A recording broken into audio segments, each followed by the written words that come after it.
je me prosterne, je viens proclamer que tu es mon Dieu. En toi tout n'est que grâce, tu es admirable. Dieu, tu es si grand, si bon pour moi. Oui, je te célèbre encore. Oui, je te célèbre et je me prosterne. Je viens proclamer que tu es mon Dieu. En toi tout n'est que grâce, tu es admirable. Dieu, tu es si grand, si bon pour moi. De tout temps, vers toi vont nos hommages, la gloire au plus haut des cieux. Sur cette terre, tu te fais misérable, humble petit par amour. Oh, oui, je te célèbre et je me prosterne. Je viens proclamer que tu es mon Dieu. En toi tout n'est que grâce, tu es admirable. Tu es si grand, si bon pour moi. Je te célèbre et je viens proclamer que tu es mon Dieu, que tu es mon. En toi tout n'est que grâce, tu es admirable. Dieu, tu es si grand, si bon pour moi.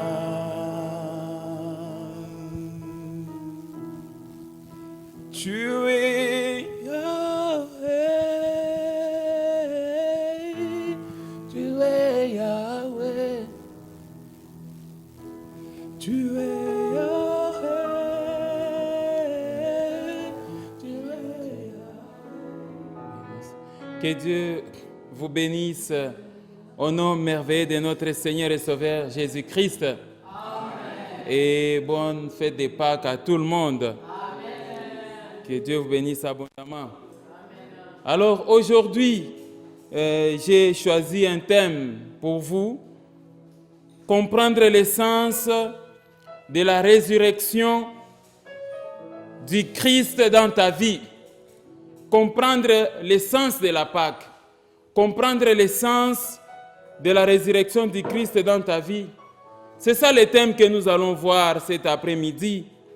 Et j'ai béni Dieu pour vous qui me suivez attentivement et qui voudraient bien recevoir cette parole, la parole qui apporte la délivrance, la parole qui donne la vie et la parole qui donne du salut, la parole qui nous affranchit. Amen, amen. Amen.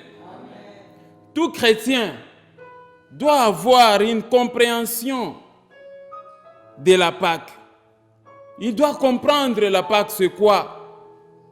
Initialement, ce qu'on appelle la grande fête chrétienne, qui nous rappelle aujourd'hui la résurrection de notre Seigneur et Sauveur Jésus-Christ, c'était une Pâque qui célébrait d'abord la sortie des peuples d'Israël de l'Égypte. À l'origine, la Pâque était une grande fête juive qui marquait la sortie du peuple d'Israël en Égypte. C'était une célébration de la libération des peuples de Dieu de leurs conditions d'esclavage en Égypte. Amen, amen. Ce qui fait que toi aussi aujourd'hui, quand tu célèbres ta Pâque, quand tu es en train de fêter la Pâque aujourd'hui, sache que c'est un grand jour pour toi, que tu sois délivré de l'esclavage sous toutes ses formes. Est-ce que j'ai parlé à quelqu'un? Amen. C'est ce que vous devez comprendre dans la fête de la Pâque. Et que représente la Pâque pour toi aujourd'hui, mon frère, ma sœur qui m'écoutait à cet instant? Voilà pourquoi comprendre l'essence de la résurrection de Jésus-Christ pour ta vie, c'est le thème que nous allons développer aujourd'hui, toi et moi. Et vous allez comprendre la Pâque, c'est quoi. Est-ce que j'ai parlé à quelqu'un? Allons dans le livre des Romains, chapitre 6. Nous lisons les versets 3 à 6. Romains, chapitre 6. Regardez les versets 3 à 6.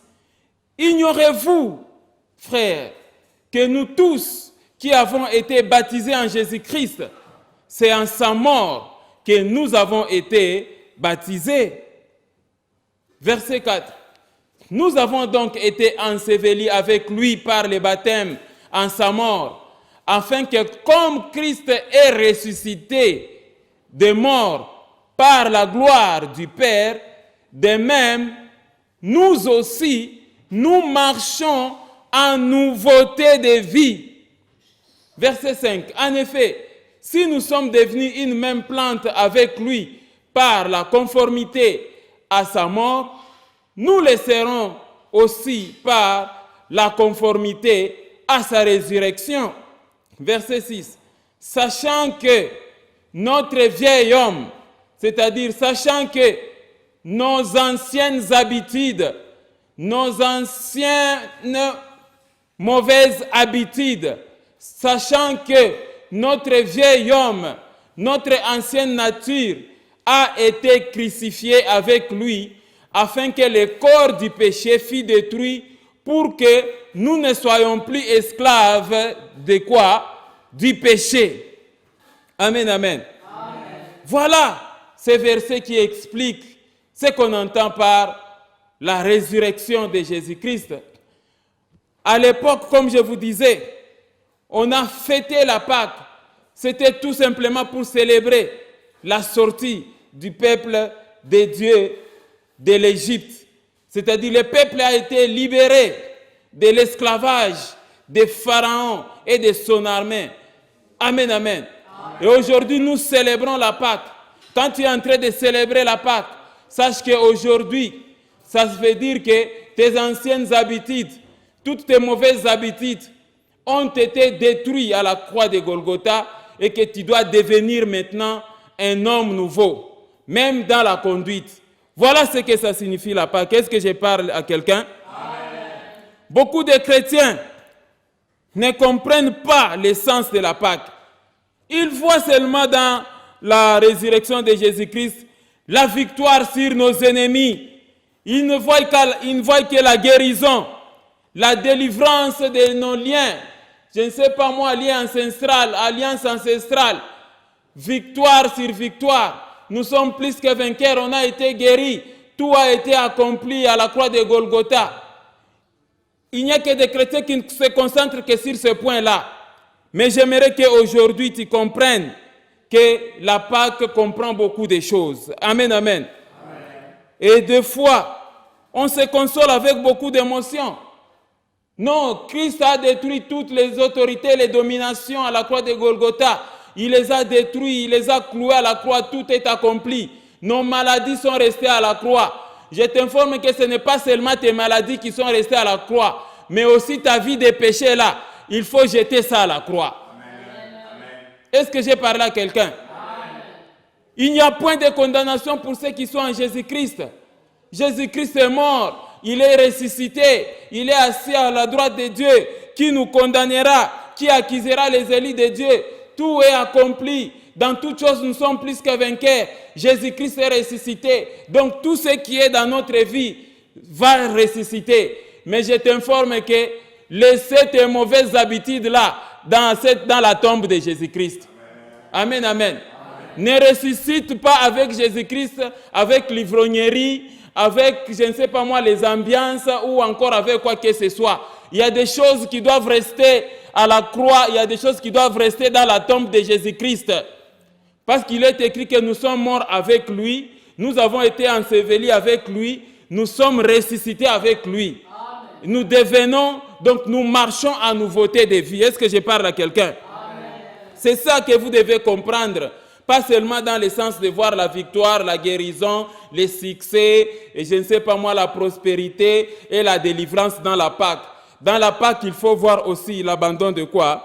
De péché. Quelqu'un comprend ça? Est-ce que j'ai parlé à quelqu'un? Vous ne devez pas oublier cet aspect des choses.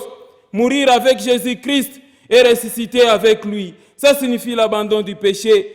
Tant que les chrétiens ne comprendront pas l'essence de la Pâque, ils ne verront pas non plus la main de Dieu dans leur vie. Amen, amen. Ils ne verront pas les bénéfices de la Pâque dans leur vie tant qu'eux, ils se concentrent seulement sur la victoire. Alors que quand on parle de Christ ressuscité, ça veut dire aussi abandonner de mauvaises habitudes. Parce que nous avons bien lu, la Bible dit que sachant que votre vieil homme, vos anciennes habitudes ont été crucifiées aussi avec Jésus-Christ. Amen, amen. Alors vous voyez, si nous nous concentrons seulement sur la victoire qui est dans la Pâque, sans pour autant mettre l'aspect de l'abandon du péché, qu'est-ce qui va arriver? On enseigne la parole à plusieurs personnes, ils ne comprennent rien et les gens ne veulent plus comprendre. Et les églises changent de thème chaque année. Et un serviteur peut dire que non, voilà, cette année le Seigneur m'a dit que c'est l'année de la moisson. En tout cas, les chrétiens doivent moissonner. Mais quand on regarde du 1er janvier jusqu'au 31 décembre, les chrétiens n'ont rien moissonné. Amen, amen. Une autre année vient et c'est l'homme de Dieu qui dit que non, cette année, c'est double portion, double portion, double portion, double portion dans la vie des chrétiens. Du 1er janvier jusqu'au 31 décembre, rien ne s'est multiplié. Amen, amen. Et on continue toujours à créer des thèmes. Et quand le serviteur vient, il dit, c'est le Seigneur qui m'a dit de vous annoncer. Amen, amen. Que cette année, année de restauration, cette année, année de grâce, cette année, année de prospérité, année de succès, Dieu se décide que non, dans notre église, il n'y aura plus un pauvre. Mais quand on regarde du 1er janvier jusqu'au 31 décembre, les pauvres se sont encore accrus davantage. Amen, amen. Maintenant, la question que moi je me pose, est-ce que c'est Dieu qui ment ou les serviteurs mentent ou encore ce sont les chrétiens qui ne comprennent rien et qui mentent aussi? Amen, amen. Quelle est la responsabilité dans tout ça? Parce que de thème en thème, des fois, les chrétiens ne voient rien.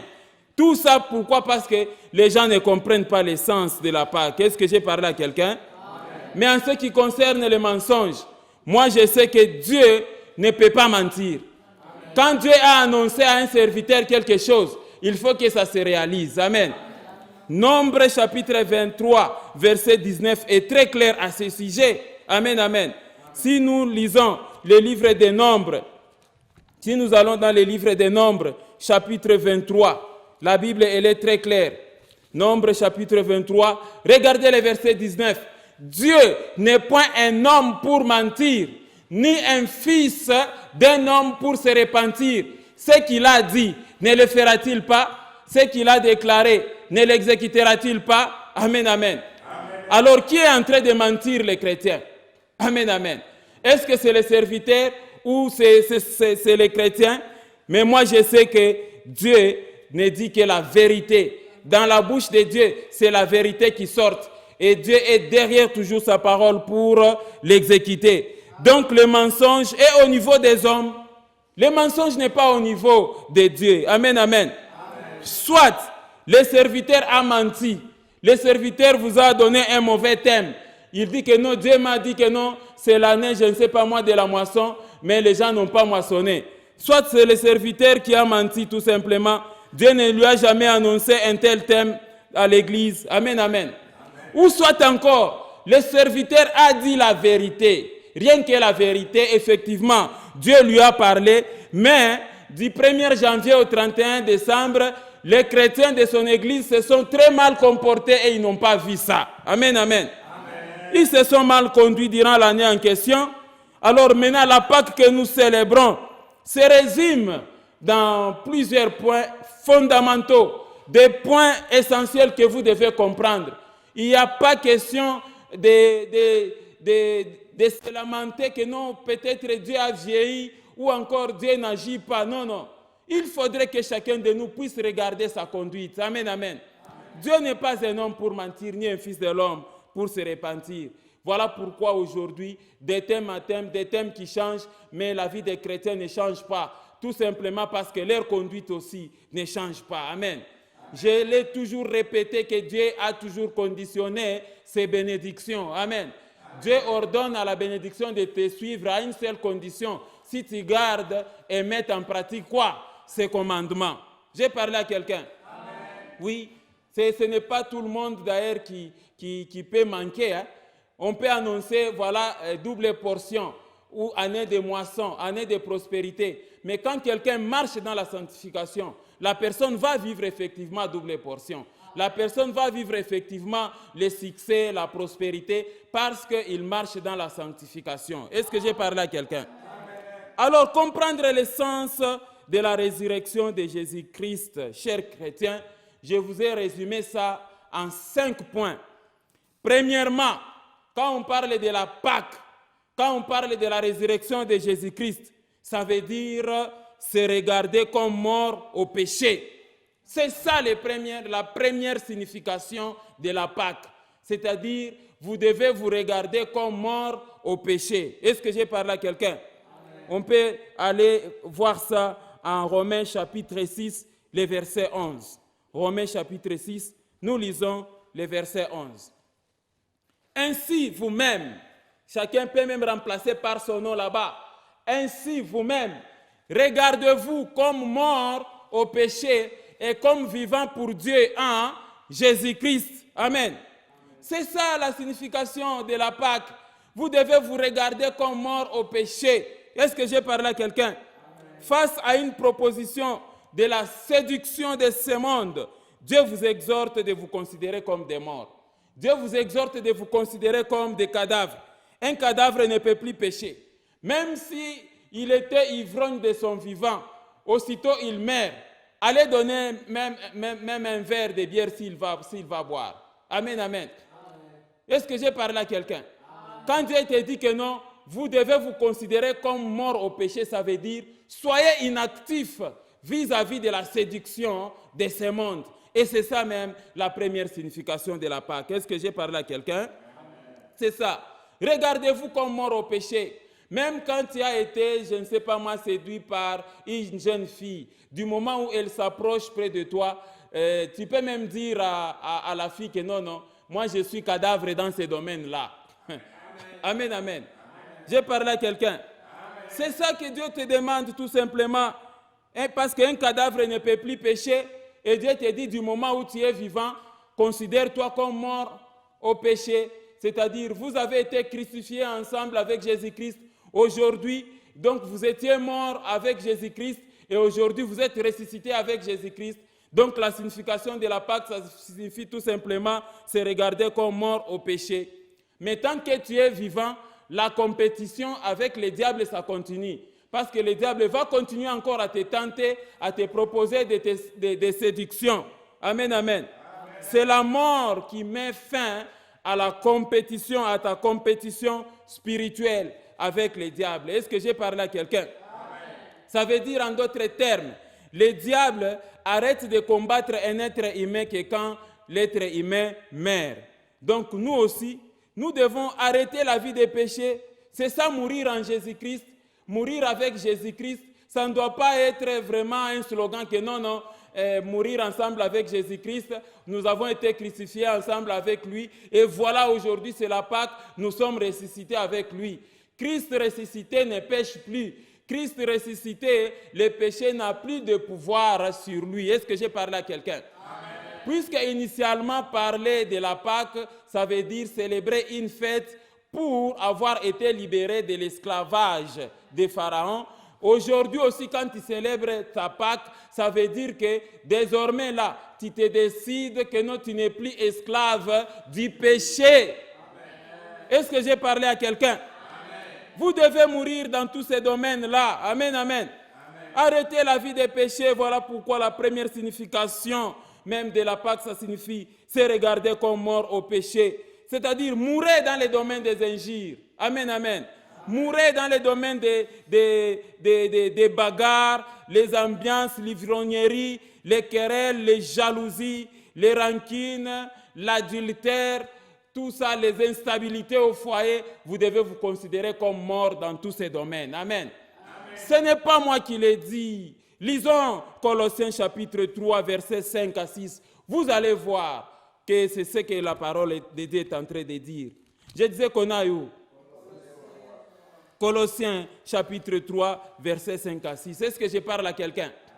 Regardez la beauté de cette écriture. Faites donc mourir les membres qui sont sur la terre. L'impudicité. Amen, amen. On dit faites donc quoi? Mourir. C'est ça la Pâque. C'est ça la Pâque. C'est-à-dire se regarder comme mort vis-à-vis de l'impudicité, vis-à-vis de l'impureté, les passions, les mauvais désirs, la cupidité, l'idolâtrie, ainsi de suite. C'est ce que dit la parole. Faites donc mourir les membres qui sont sur la terre.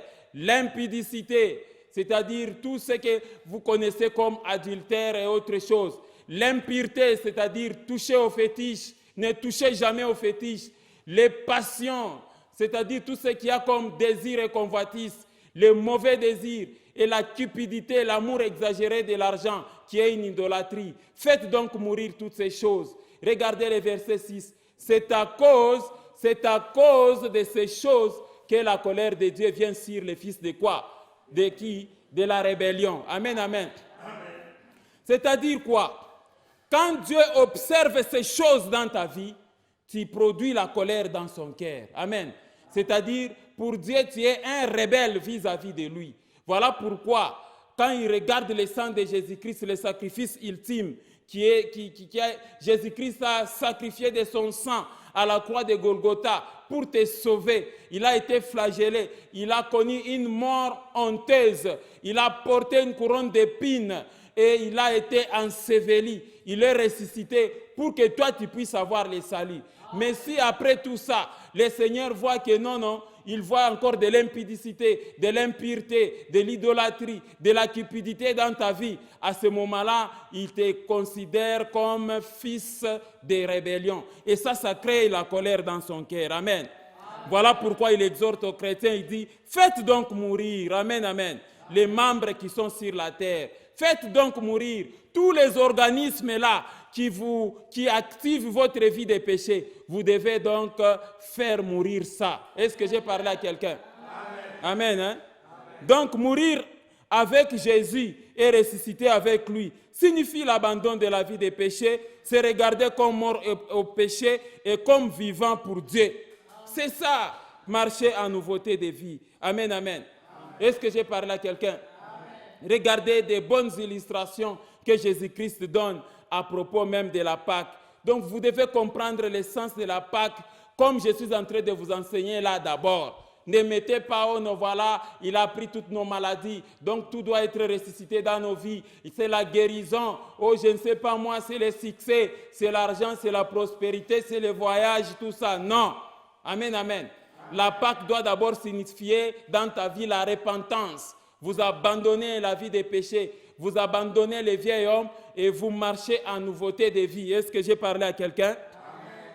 Regardez un exemple. Il y avait à Jérusalem une piscine qu'on nommait la piscine de Bethesda. Là, Jésus avait délivré un paralytique. Quelque temps après, Jésus rencontre l'homme au temple et il n'a pas hésité de lui donner une ferme recommandation. Amen, amen. En lui disant, voici, tu as été guéri. Ne pêche plus de peur que le pire ne t'arrive. Amen, amen. Ne pêche plus de peur qu'il ne t'arrive quelque chose de pire. C'est ça la signification de la Pâque. Amen, amen. Voilà pourquoi des fois les gens acquisent inutilement la sorcellerie. Et des fois, c'est les conséquences souvent de vos propres péchés. Est-ce que j'ai parlé à quelqu'un? Parce que quand vous péchez, le pire va arriver. Amen, amen. Regardez comment Jésus est en train de dire à ces messieurs-là paralytiques en Jean chapitre 5. Lisons d'abord le verset 2 jusqu'au verset 6. Jean chapitre 5, verset 2 jusqu'au verset 6. Est-ce que je parle à quelqu'un? Amen. Or, à Jérusalem, près de la porte des brebis, il y a une piscine qui s'appelle en hébreu Bethesda et qui a 5 portiques. Verset 3. Sous ces portiques étaient couchés en grand nombre des malades, des aveugles, des boiteux, des paralytiques qui attendaient le mouvement de l'eau. Verset 4. Car un ange descendait de temps en temps dans la piscine et agitait l'eau. Et celui qui descendait le premier, après que l'eau avait été agitée, était guéri, quelle que fût sa maladie. Quel miracle. Verset 5. Là se trouvait un homme malade depuis combien de temps? Depuis combien de temps? 38 ans. Imaginez-vous 38 ans de maladie. Verset 6. Jésus l'ayant vu coucher et sachant qu'il était malade depuis longtemps, lui dit, veux-tu être guéri? Amen. Quelle serait la réponse si c'était vous à sa place? Bien sûr que oui, j'ai besoin de la guérison parce que ça fait déjà 38 ans que je suis malade. Amen, amen. Regardez le verset 7. Regardez le verset 7. Comment quelqu'un peut être malade pendant 38 ans et il n'y a personne pour l'aider? Regardez le verset 7. Le malade lui répondit, Seigneur, je n'ai personne pour me jeter dans la piscine quand l'eau est agitée et pendant que j'y vais, un autre descend avant moi. Ça, c'est très grave. Amen. C'est très grave si nous nous arrêtons au niveau du verset 7. Vous allez me dire que ce monsieur n'avait pas de membres de famille. Vous allez me dire que ce monsieur n'avait pas de garde malade. Ou il pouvait manquer un fils qu'un des membres de sa famille qui pouvait être là près de la piscine pour les jeter. Ça, c'est la mauvaise foi des membres de famille. Est-ce que j'ai parlé à quelqu'un? Et le malade est en train de se plaindre que je n'ai personne ici pour me jeter dans la piscine. Quand l'eau est agitée, imaginez-vous, mes frères et sœurs, ce monsieur malade pendant 38 ans est abandonné par sa famille, est abandonné par ses oncles et ses cousins, et même par tous ses membres de famille. Personne ne s'est porté garant pour un fils que le transporter et le jeter. Amen, amen. Quand j'arrive à ce niveau, j'ai toujours exhorté à toi les maris orgueilleux, toi qui ne respectes pas la femme qui est à tes côtés. N'est-ce pas, chaque fois quand tu tombes malade, tes copines là ne sont plus tes gardes malades. Hein? C'est toujours la même femme que tu martyrises là. C'est avec celle-là maintenant que tu commences à souffrir. Amen, amen. Toutes tes copines là qui bouffent l'argent, tout ça, ils vont t'abandonner en cas de maladie. Dès que tu piques une petite crise, tu vas aller veiller à l'hôpital avec ta femme. Tu ne vas pas aller veiller avec tes copines là ou les différentes servantes là de tes boîtes là où tu sillonnes. Est-ce que j'ai parlé à quelqu'un? J'ai toujours exhorté aux maris, respectez vos femmes. Amen, amen. Vous devez respecter vos femmes parce que ce sont eux qui vous soutiennent dans les malheurs. Amen, amen. Pendant que tu es dans la joie et que tu as beaucoup d'argent, il ne faudrait pas que la femme qui est à tes côtés puisse pleurer et doit aussi jouir. Amen, amen. J'ai parlé à quelqu'un. Ce n'est pas d'ailleurs même ni les membres de famille qui compatissent. Hein. Il y a des fois des membres de famille, quand ils apprennent que toi, l'homme, là, tu es malade, ils sont très contents, ils disent que non, et ils commencent même à prendre les programmes pour vendre tes maisons. Est-ce que j'ai parlé à quelqu'un? Respecte la femme qui est à tes côtés, et toi aussi la femme, soumets-toi à ton mari. Amen, amen. Ce monsieur ici est abandonné. Relisons le verset 7 jusqu'au verset 9. L'homme est abandonné par ses membres de famille. Amen, amen. On se demande aussi s'il était marié. Donc ça veut dire aussi que sa femme l'avait comment? Abandonné. Oui, cela n'est pas exclu. Il y a aussi des femmes qui abandonnent leur mari quand les maris sont malades. Amen, amen. Il y a aussi des hommes qui abandonnent leurs femmes quand leurs femmes sont malades. Vous devez éviter ces choses. Amen, amen. Parce qu'à la commune, non, dans les malheurs et dans les pires. Alors, il suffit seulement que ta femme soit indisposée pendant, je ne sais pas moi, une année. Elle est malade.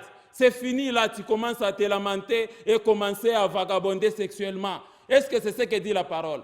Même toi aussi, la femme, il suffit seulement que l'homme soit indisposé, tu commences à vagabonder. C'est de l'infidélité sur infidélité. Qu'est-ce que signifie ce que vous avez dit là que non, dans les malheurs et dans les pires? Nous allons nous soutenir jusqu'à ce que la mort nous sépare. Amen, amen. L'homme est abandonné pendant 38 ans. Est-ce que j'ai parlé à quelqu'un? On lisait encore quel passage? Jean, chapitre 5, lisons les versets 7 à 9. Lisons, avançons les versets 7 à 9. Le malade lui répondit, Seigneur, je n'ai personne pour me jeter dans la piscine quand l'eau est agitée et quand j'y vais, un autre descend avant moi. Verset 8. Lève-toi, lui dit Jésus. Lève-toi, lui dit Jésus, prends ton lit et fais quoi? Et marche. Regardez le verset 9. Aussitôt cet homme fut guéri. Il prit son lit et fit quoi? Marcha. Et marcha. Amen, amen. J'aime bien cet endroit. Pourquoi? Parce que j'aimerais t'informer, mon frère, que tu peux être abandonné par tous. Mais sachez que Jésus ne t'abandonnera jamais. Amen, amen. Cet homme a été abandonné pendant 38 ans. Et Jésus a eu compassion de lui. Et Jésus l'a guéri. Amen, amen. Pour ainsi dire que la guérison ne dépend pas seulement de la piscine. La guérison dépend de Christ qui est en toi. De Jésus-Christ qui est ressuscité. Amen, amen. Tu peux être abandonné partout. Mais Dieu ne t'abandonnera jamais. Tes parents, tes amis, tes frères, même tes enfants peuvent t'abandonner. Amen. Mais Dieu ne t'abandonnera jamais. Est-ce que j'ai parlé à quelqu'un? C'est cette assurance-là que tu dois avoir, mon frère, ma sœur. Il ne faut même pas te lamenter que non, voilà, tout le monde m'a abandonné dans la famille, tout le monde m'a délaissé, tout ça. Sachez que moi, j'aimerais t'informer que Dieu est avec toi. Amen, amen.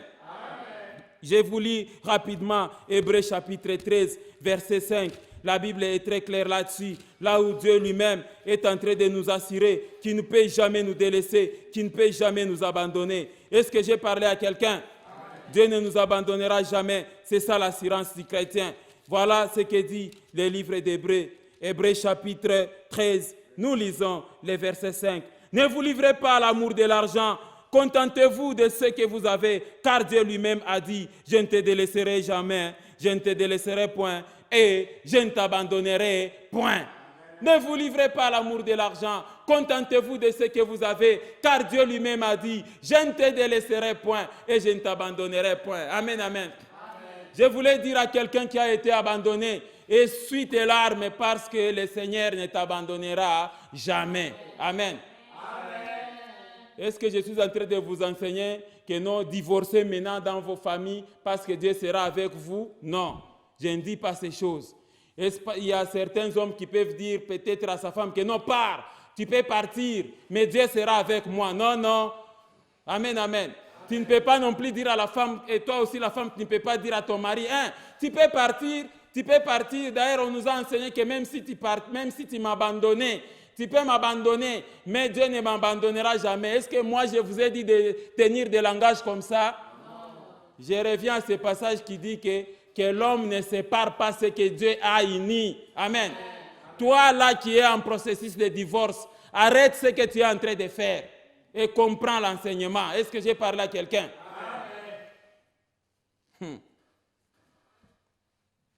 On était en quel Jean encore? Jean, Hébreux 13. Verset 5.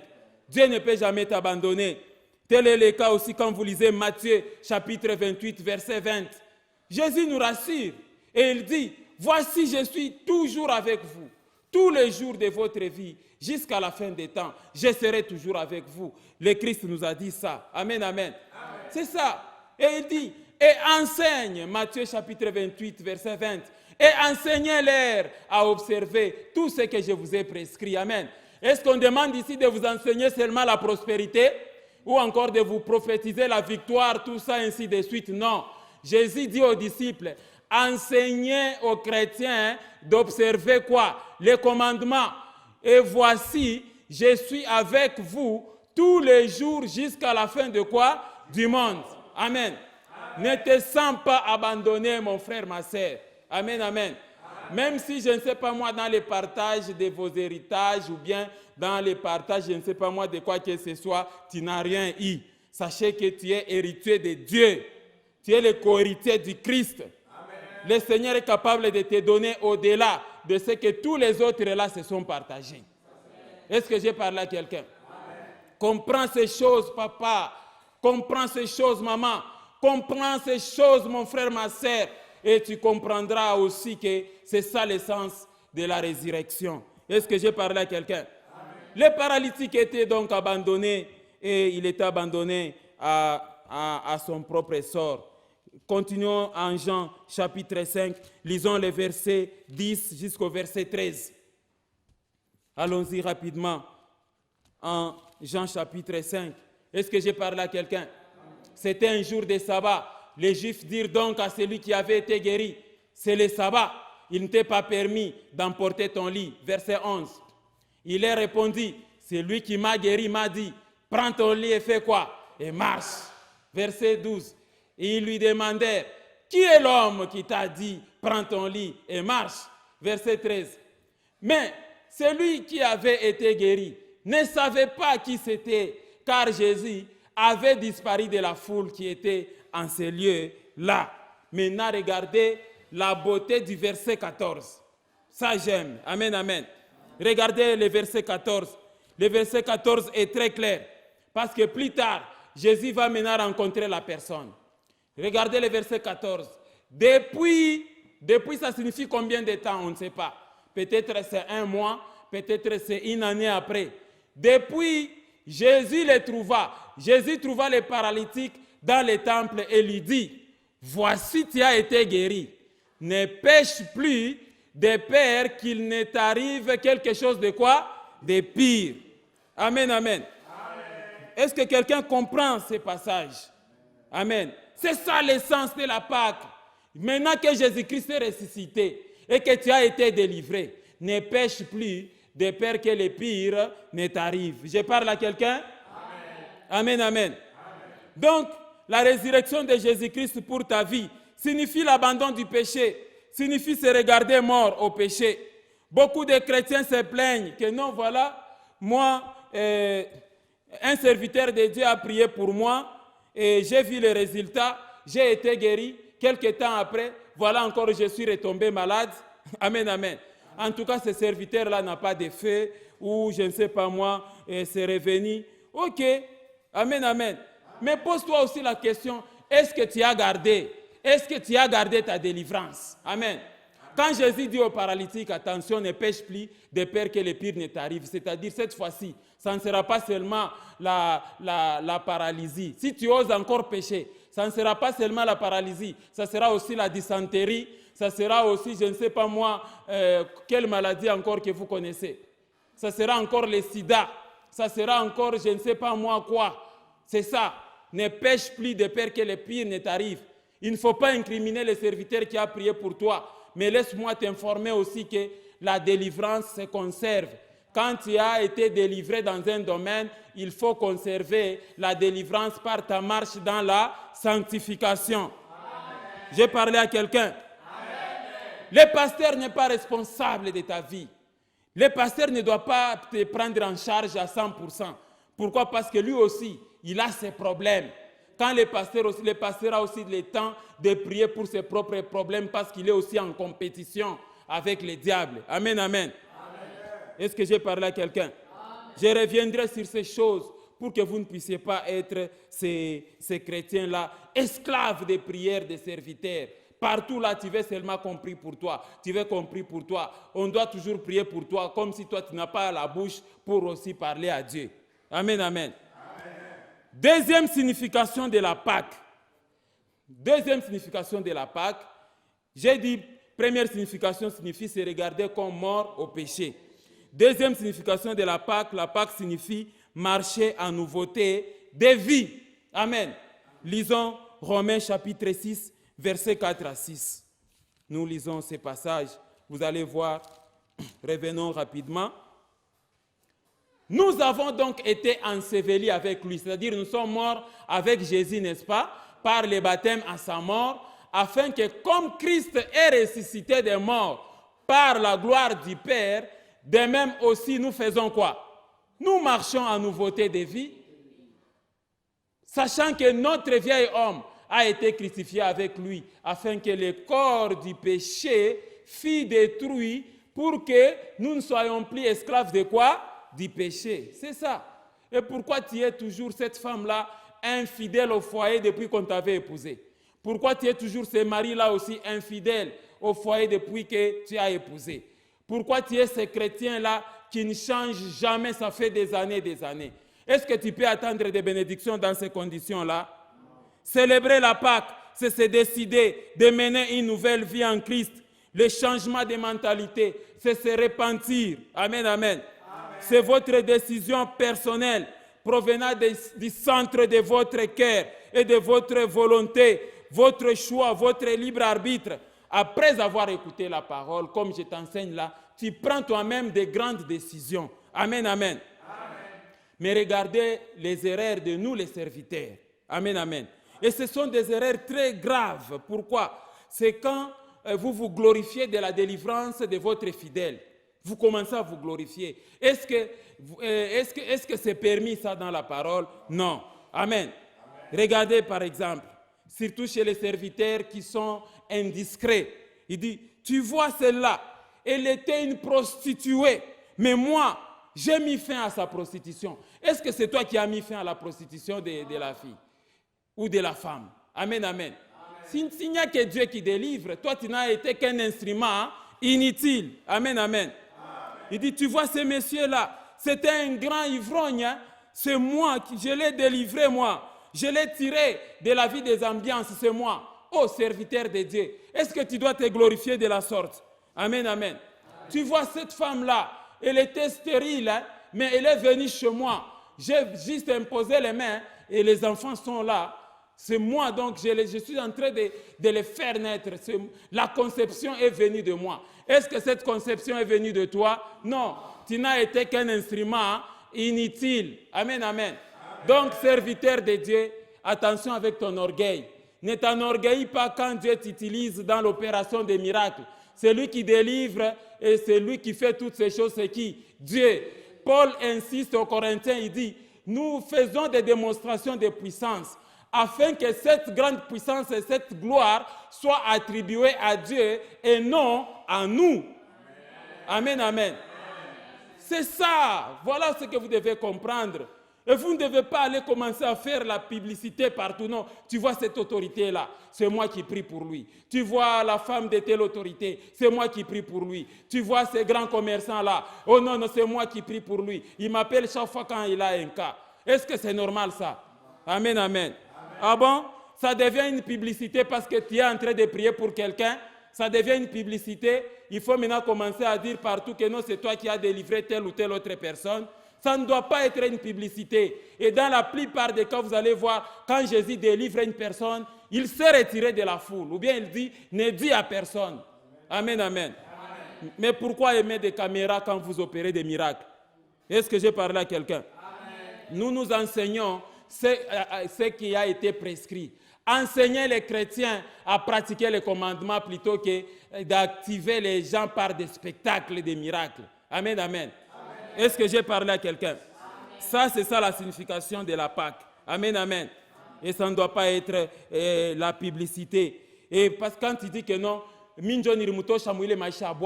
moi, j'ai délivré cette ambianceur-là de la vie de boîte, de la vie de l'impudicité. Moi, j'ai fait arrêter ces messieurs-là. Ils fumaient. C'est moi, je l'ai délivré pour qu'il arrête de fumer. Maintenant, si la personne l'a recommencé, s'il recommence l'ambiance, c'est toujours toi alors. Je te pose la question. Parce que quand la personne là arrête, je ne sais pas moi, sa vie d'impudicité, tu dis que c'est toi. À supposer que la même personne là reprenait la vie d'impudicité, ça sera qui cette fois-ci? Oh non, voilà, il a 7 conteneurs. Il n'avait qu'un seul conteneur. J'ai prié pour lui. Maintenant, il a 2 conteneurs. Il a 3 magasins, 4 et 5 magasins. Moi, j'ai prié pour lui. Moi, je l'ai fait prospérer. Bon. Maintenant, si ce monsieur-là tombé en faillite, il n'a plus de magasins. Qui sera le responsable? C'est toujours toi alors. Amen. Amen. Il ne faut pas se glorifier donc de la sorte. Amen. Hein? Parce que là où la personne a commencé ses ambiances, toi tu n'étais pas là. Amen. Et là où il finira ses ambiances, ça dépend de Dieu lui-même. Est-ce que j'ai parlé à quelqu'un? Amen, amen. Donc, et tout ça, la foule et la faute, tout ça, la faute revient à toi aussi, les chrétiens. Amen. Au lieu de te prendre en charge toi-même, non, non. C'est toujours le serviteur qui est derrière toi, qui est derrière tes prières. Et tu as plusieurs serviteurs dans toutes les communes. Dans toutes les communes. Tu n'as que des serviteurs. À la Katouba, il y a un serviteur qui prie pour moi. À la Rouachi, un serviteur prie pour moi. À la Kamalondo, un serviteur prie pour moi. À Kigoma, partout là, toi tu es toujours derrière tes serviteurs. Est-ce que c'est normal ça? Non. Et pourtant maintenant là, on t'impose les mains partout, tu tombes toujours. Amen, amen. Donc toi, tu n'as jamais obtenu la délivrance. Est-ce que je parle à quelqu'un? C'est quelle délivrance que vous cherchez? Tant que le pasteur ne t'a pas encore imposé les mains, tu n'es pas content. Vous pouvez même prier ensemble. Après, vous voyez encore, non, non, priez pour moi. Qu'on prie encore quoi? On a prié ensemble pendant 1 heure, 2 heures du temps avec toi. Maintenant, après le culte, non, non, priez encore pour moi. C'est que tu n'as pas de foi. Amen, amen. Le ciel est ouvert pour tout le monde, pas seulement pour les serviteurs. La Pâque signifie la résurrection de Jésus-Christ et donc, par son sang, nous avons tous accès auprès du Père. Amen. Ce qui importe, c'est de marcher en nouveauté de vie. Lisons Hébreux chapitre 10, versets 19 à 24. Je m'en vais rapidement. Hébreux chapitre 10. Tu vas voir que non, non, Dieu n'écoute pas seulement les serviteurs, aussi tes prières. Ainsi donc, frères, puisque nous avons au moyen du sang de Jésus une libre quoi? Entrée dans le sanctuaire de l'Éternel. Amen. Ce n'est pas seulement les pasteurs, toi aussi tu as une libre entrée. Ce n'est pas seulement les sacrificateurs comme à l'époque. Non, non. Maintenant là, au moyen du sang de Jésus-Christ, nous avons libre accès. Verset 20. Par la route nouvelle et vivante qu'il a inaugurée pour nous au travers du voile, c'est-à-dire de sa chair. Regardez le verset 21. Et puisque nous avons un souverain sacrificateur établi sur la maison de Dieu, verset 22. Approchons-nous. Amen. L'invitation est donnée à tout le monde. Est-ce qu'on a dit à un serviteur de s'approcher à ta place? Approchons-nous avec un cœur sincère. Donc, pour toi là, quand on te voit, tu es caché derrière la prière de tes serviteurs là, c'est parce que ton cœur n'est pas comment? Sincère. La Bible dit, approchons-nous avec un cœur sincère dans la plénitude de la foi. Les cœurs purifiés d'une mauvaise conscience et les corps lavés d'une eau pure. Verset 23. Retenons fermement la profession de notre espérance, car celui qui a fait la promesse est comment? Fidèle. Veillons les uns sur les autres pour nous exciter à la charité et aux bonnes mœurs. Est-ce que j'ai parlé à quelqu'un? C'est pourquoi même Éphésiens dit que non, non, nous avons accès auprès du Père, nous faisons partie de la maison de Dieu, et donc en tant que membre de la maison de Dieu, je ne peux que m'adresser à mon Père. Amen. Mais je ne dis pas que le serviteur aussi ne peut pas prier pour toi. Mais ce que je te demande, c'est de ne pas être esclave de qui? Des serviteurs. Est-ce que j'ai parlé à quelqu'un? Amen, amen. Regardez par exemple l'exemple de la femme adultère qu'on amena auprès de Jésus. Lisons Jean chapitre 8, versets 1 à 5. Lisons rapidement Jean chapitre 8, les versets 1 à 5. Jésus se rendit à la montagne des Oliviers, verset 2. Le verset 2 dit ceci. Mais dès le matin, il alla de nouveau dans les temples et tout le peuple vint à lui, s'étant assis, il enseignait. C'était le matin, verset 3. Alors les scribes et les pharisiens amenèrent une femme surprise en quoi? En adultère. Donc c'était au guest house. Amen, amen. Au guest house, on trouve 2 personnes sur un lit. Au lieu de les prendre tous 2, on prend seulement la femme. Vraiment, ces scribes ne sont pas gentils. Verset 4. Et la plaça au milieu du peuple et ils dirent à Jésus, Maître, cette femme a été surprise en flagrant délit d'adultère. Est-ce qu'elle était seule au lit? Elle avait un homme. Où est l'homme? Regardez le verset 5. Moïse, dans la loi, nous a ordonné de lapider de telles femmes. Toi donc, que dis-tu? Ils sont en train de mentir. Regardez la loi de Moïse en Lévitique chapitre 20, verset 10. Lisons Lévitique chapitre 20, verset 10. Regardez. Si un homme commet un adultère avec une femme mariée, ça c'est la loi de Moïse. S'il commet un adultère avec la femme de son prochain, l'homme et la femme adultères seront punis de quoi? De mort. Est-ce qu'on dit là la femme seulement? Et pourquoi on a amené seulement la femme? Amen, amen. On devait amener l'homme aussi. C'est ce que dit la Bible. Amen, amen. Retournons en Jean chapitre 8, versets 6 à 10. L'injustice des hommes. Les hommes pensent que non, l'adultère est permis pour eux, pas pour les femmes. Ce n'est pas correct. Il disait cela pour l'éprouver, afin de pouvoir l'accuser. Mais Jésus s'étant baissé, écrivait avec le doigt sur la terre. Verset 7. Comme il continuait à l'interroger, il se releva et leur dit, que celui de vous qui est sans péché, jette le premier la pierre contre elle. Et s'étant de nouveau baissé, il écrivait sur la terre. Et s'étant, verset 9, quand ils entendirent cela, accusés par leur conscience, parce que tous étaient pécheurs, ils se retirèrent un à un, depuis le plus âgé jusqu'au dernier, et Jésus resta seul avec la femme qui était là au milieu. Verset 10, alors s'étant relevé et ne voyant plus que la femme, Jésus lui dit, femme, où sont ceux qui t'accusaient? Personne n'est-il condamné? Vous voyez, personne n'est-il condamné? Regardez maintenant la beauté du verset 11. Amen, amen. Regardez le verset 11. Elle répondit, non Seigneur. Et Jésus lui dit, je ne te condamne pas non plus. Va et ne pêche plus. Amen, amen. Donc quand tu te décides d'abandonner la mauvaise voie, le mauvais comportement, ne retourne plus à tes anciennes habitudes. J'ai parlé à quelqu'un. Lisons 2 Pierre chapitre 2 versets 20 à 22. Je suis en train de citer très rapidement. 2 Pierre chapitre 2 versets 20 à 22. En effet, si après s'être retiré des souillures du monde, par la connaissance du Seigneur et Sauveur Jésus-Christ, ils s'y engagent de nouveau et ils sont vaincus. Et leur dernière condition est comment? Pire que la première. Vous voyez ça? Ce n'est pas la sorcellerie, c'était péché. Verset 22. Verset 22. Il leur est arrivé ce que dit un proverbe vrai.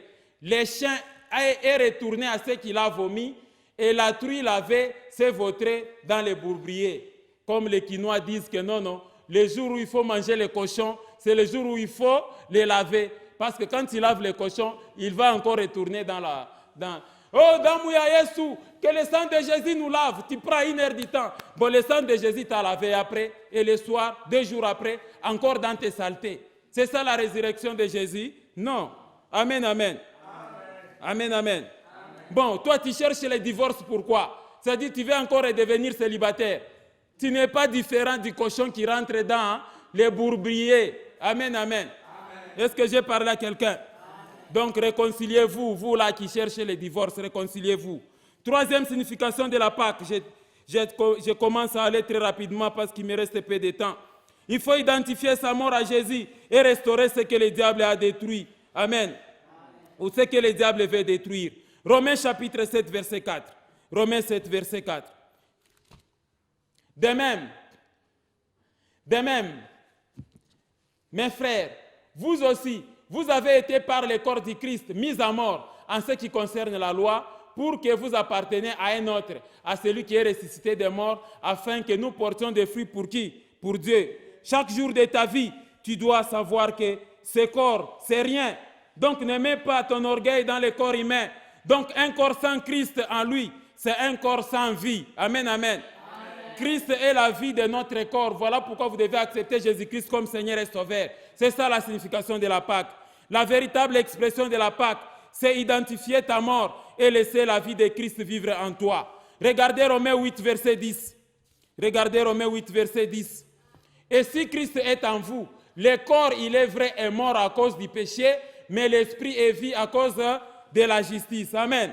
Restaurez vos vies, vos foyers. Restaurez vos bonnes relations. Arrêtez donc les désordres. Est-ce que j'ai parlé à quelqu'un? Quatrième signification donc de la Pâque, c'est-à-dire laissez Dieu régner dans votre vie. Vous devez identifier votre vie à celle de résurrection de Jésus-Christ. Lisons 2 Corinthiens chapitre 5, versets 14 à 17. Nous ne vivons plus selon nous-mêmes, car l'amour de Christ nous presse, parce que nous estimons que si un seul est mort pour tous, tous donc sont morts. Verset 15. Et qu'il est mort pour tous, afin que ceux qui vivent ne vivent plus pour eux-mêmes, mais pour celui qui est mort et ressuscité pour eux. Est-ce que j'ai parlé à quelqu'un? Voilà ce que vous devez comprendre. Que ton règne vienne, comme nous disons là. C'est-à-dire que toi, tu disparais, Dieu apparaît. Tu dois mettre fin à ta propre gloire pour que la gloire de Dieu apparaisse. J'ai parlé à quelqu'un? Enfin, la cinquième signification de la Pâque, enfin, ça signifie la victoire. Christ est ressuscité, c'est la victoire sur nos ennemis, la guérison, la prospérité, le salut de nos âmes, le succès, tout ça, ainsi de suite. Amen, amen. Lisons 1 Corinthiens 15, 12, versets 12 à 22. 1 Corinthiens chapitre 12. Lisons 1 Corinthiens chapitre 15, versets 12 à 22. Nous terminons dans 2 minutes l'enseignement et j'atterris déjà. Or, si on prêche que Christ est ressuscité des morts, comment quelques-uns parmi nous disent qu'il n'y a point de résurrection des morts? Verset 13. Et s'il n'y a point de résurrection des morts, Christ non plus n'est pas ressuscité. Verset 14. Et si Christ n'est pas ressuscité, notre prédication est donc vaine et notre foi aussi est vaine. Verset 15. Et car si les morts ne ressuscitent point, Christ non plus n'est pas ressuscité. Verset 17. Et si Christ n'est pas ressuscité, votre foi est vaine, vous êtes encore dans vos péchés. Et par conséquent aussi, ceux qui sont morts en Christ sont perdus. Verset 19. Et si c'est dans cette vie seulement que nous espérons en Christ, nous sommes les plus malheureux de tous les hommes. Verset 20. Verset 20. Mais maintenant, Christ est ressuscité des morts. Il est le premier de ceux qui sont morts. Verset 21. Car puisque la mort est venue par un homme, c'est aussi par un homme qu'est venue la résurrection des morts. Verset 22. Amen, amen. Vous voyez ça? Et comme tous meurent en Adam, de même aussi tous revivront en Christ. La Pâque, c'est la résurrection de Jésus-Christ. Je parle à quelqu'un. Quelles sont les recommandations du Seigneur pour terminer? Premièrement, abandonner la vie des péchés. Le Romains chapitre 6, versets 12 à 13. Pâque signifie abandonner la vie des péchés. Lisons rapidement. Romains chapitre 6, versets 12 à 13. Que le péché ne règne donc point dans votre corps mortel et n'obéissez pas à ses convoitises. Verset 13. Regardez le verset 13. Ne livrez pas vos membres au péché comme des instruments d'iniquité, mais donnez-vous vous-même à Dieu comme étant vivants, des morts que vous étiez, et offrez à Dieu vos membres comme des instruments de justice. Deuxième recommandation, marchez selon l'Esprit. Galates chapitre 5, les versets 16, nous lisons. Marchez selon l'Esprit, c'est ce que Dieu vous recommande à partir de la résurrection. Je dis donc, marchez selon l'Esprit et vous n'accomplirez pas les désirs de la chair.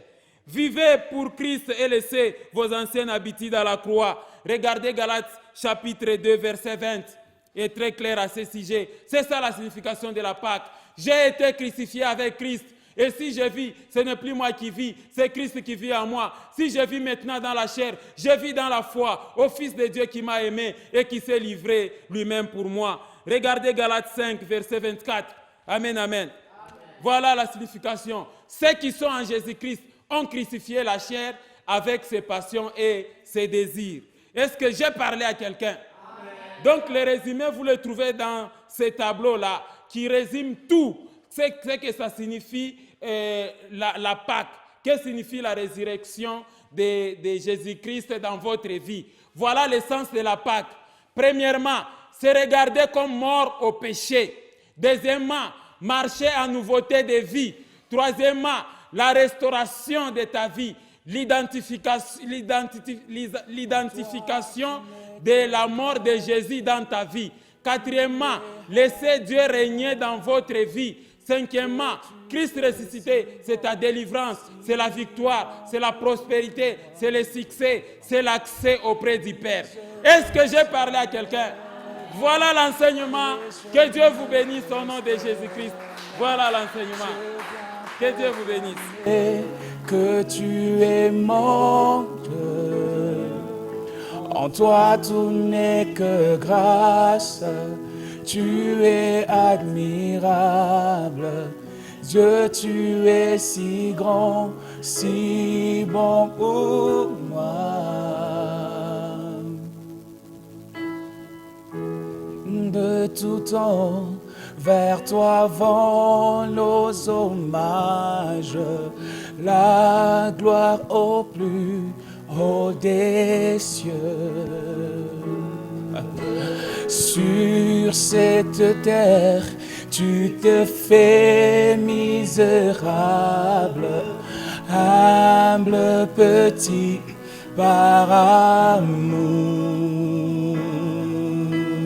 Oh, oui, je te célèbre et je me prosterne. Je viens proclamer que tu es mon Dieu. En toi tout n'est que grâce, tu es admirable. Tu es si bon pour moi.